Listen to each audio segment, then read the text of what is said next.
Bienvenue sur Poker Builder. Aujourd'hui, on parle d'un concept qui change tout quand tu veux gagner de l'argent au poker, que ce soit en value ou en bluff. Raconter une histoire cohérente avec tes mises. On appelle ça une ligne logique. L'idée est simple. À chaque tour d'enchère, tes actions racontent quelque chose à ton adversaire. Et ton but, c'est que cette histoire soit crédible du début à la fin. Une histoire crédible, c'est une histoire qui colle au board, à ta position, à ta range supposée et à la façon dont les bons joueurs misent leurs mains. On va voir trois choses. Premièrement, ce que tu représentes à chaque tour d'enchère. Deuxièmement, comment éviter les contradictions.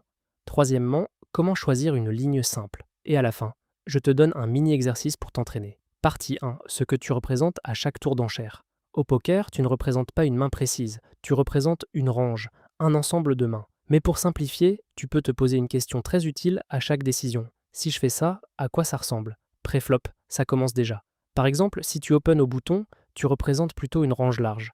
Si tu 3 bêtes depuis les blindes, tu représentes déjà quelque chose de plus fort. Ensuite vient le flop. Si tu sais bet souvent en position, tu représentes un avantage de range. Tu peux avoir beaucoup de top pairs, d'over pairs et des tirages. Si tu check, tu représentes souvent soit une main moyenne qui veut contrôler le pot, soit une main faible qui abandonne, soit parfois un piège. Mais attention, plus tu es débutant, plus tes adversaires vont interpréter ton check comme de la faiblesse. Donc ton check raconte déjà une histoire. Sur la turn, ta mise est encore plus parlante. Une mise turn après avoir check flop par exemple peut représenter une main qui s'est améliorée, ou une main qui a envie de rattraper de la value, ou un bluff qui tente de voler le pot maintenant. Et sur la river, c'est la conclusion de ton histoire. Ta mise river dit voilà la main que je prétends avoir, et voilà pourquoi je te demande de payer, ou de folder. C'est souvent là que les incohérences sautent aux yeux. Partie 2.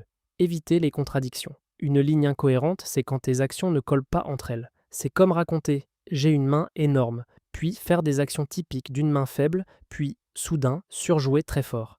Voici deux contradictions classiques chez les débutants. Contradiction numéro 1, changer d'idée à chaque street. Exemple, tu sais bet flop, puis tu check turn, puis tu overbet river. Ça peut être logique dans certains cas avancés, mais la plupart du temps, ça ressemble surtout à je ne sais pas quoi faire, alors je tente un gros coup à la fin. Et contre des joueurs un peu attentifs, ça se fait souvent payer quand tu bluffes et ça fait fuir quand tu as vraiment une grosse main. Contradiction numéro 2. Détail de mise incohérente avec l'histoire. Si tu veux représenter une main très forte sur un board dangereux, tu vas souvent miser assez gros pour protéger et prendre de la value. A l'inverse, si tu veux représenter une main moyenne en contrôle, tu vas plutôt choisir des tailles petites à moyennes. Un exemple concret. Board 9 de pique, 8 de pique, 7 de carreau. C'est très connecté, très dangereux. Si tu dis j'ai une overpair mais que tu mises tout petit puis que tu envoies son tapis river, ça ne colle pas. Une overpair sur ce board a plutôt envie de miser turn assez cher, pas d'attendre la river pour faire un gros coup. Autre piège, la peur soudaine. Tu mises flop, tu mises turn, puis river, tu check par peur. Sur une brick river, ce check raconte souvent je n'ai pas une main très forte. Et tu te fais value bet. Partie 3. Choisir une ligne simple. La meilleure façon d'être cohérent, c'est de choisir une ligne simple qui colle à ce que tu représentes. Au lieu d'inventer des lignes compliquées, demande-toi 1. Quelle main forte je veux représenter? 2. Comment cette main forte jouerait naturellement ce board? 3. Quelles tailles de mise vont avec cette histoire? Tu veux de la simplicité? Voici 3 lignes standards très utiles. Ligne simple. A. Value claire. Tu as une main forte et tu veux être payé. Exemple typique. Bet flop, bet turn, bet river. Ça raconte. J'ai touché quelque chose dès le flop et je continue à prendre de la value. C'est simple, crédible et ça marche souvent. Ligne simple B, contrôle de pot. Tu as une main moyenne et tu veux éviter de faire gonfler le pot. Exemple, check flop ou petit bet flop, puis check turn, puis call river si nécessaire. Ça raconte. Je peux avoir une paire, mais je ne veux pas jouer un gros pot. Ligne simple C. Bluff cohérent. Tu n'as pas de main, mais tu veux représenter une main forte qui a du sens sur ce renoot. Exemple, bet flop, bet turn sur une carte qui t'avantage, puis gros bet river sur une carte qui complète une histoire crédible. Le point clé, tu ne bluffes pas parce que tu as raté, tu bluffes parce que la texture et les cartes sorties permettent de raconter une histoire. Exemple guidé, check flop, mise turn, mise river. Quelle histoire ça raconte? Prenons une situation simple, tu es en position, tu relances pré-flop, la grosse blinde paye. Flop, As, 7, 2, Rainbow. Ton adversaire check. Tu check derrière. Turn, Roi, ton adversaire check. Tu mises. River, 7, ton adversaire check. Tu mises. Quelle histoire tu racontes? En checkant le flop sur A7-2, tu dis souvent je n'ai pas d'as, ou j'ai une main moyenne, ou je piège parfois. Quand le roi arrive turn et que tu mises, tu peux représenter plusieurs choses crédibles. Un roi que tu viens de toucher, type roi-dame, roi-valet. Un as qui a slow play flop. Parfois une main comme paire de 7 qui a fait Brelan River. Mais ça c'est sur la fin. Mais la cohérence dépend du board et de la taille. Si tu mises turn petit et river petit, tu racontes plutôt j'ai une main moyenne qui veut prendre un peu de value.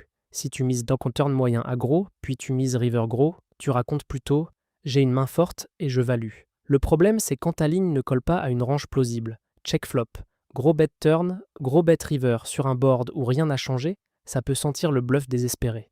Par contre, check flop, bet turn sur une carte qui améliore ta range, puis bet river sur une carte qui renforce une main forte, là c'est beaucoup plus crédible. Donc la question à te poser, qu'est-ce qui a changé entre flop et turn? Si la turn apporte une carte qui avantage ton range de relanceur pré-flop, ta miss-turn après un check flop devient logique. Mini-exercice, une ligne simple pour représenter une main forte sur board dangereux. Voilà l'exercice. Imagine ce board, dame, valet, 10 avec deux cartes de la même couleur. C'est ultra dangereux.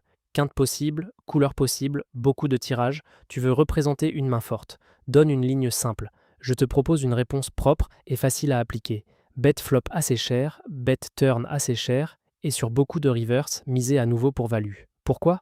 Parce qu'une main forte sur ce board, comme une grosse top paire bien kickée, un brelan ou une quinte, a intérêt à faire payer les tirages et à ne pas laisser une carte gratuite. Variante simple si tu veux représenter encore plus fort, bet flop cher, bet turn cher et river gros sur une brique. Ça raconte. J'ai une main faite solide, je te fais payer cher. Conclusion. Raconter une histoire cohérente avec tes mises, ce n'est pas faire du cinéma. C'est juste éviter de te contredire. À chaque street, demande-toi, qu'est-ce que je représente maintenant? Est-ce que ma taille de mise colle avec ça? Et est-ce que ma prochaine action pourra rester crédible? Si tu veux progresser plus vite, travailler tes lignes et structurer ton jeu, va faire un tour sur pokerbuilder.com. C'est une plateforme tout en un pour les joueurs de poker. Tu peux y trouver des ressources pour construire un jeu solide, suivre ta progression et prendre de meilleures décisions main après main. On se retrouve au prochain épisode de Poker Builder.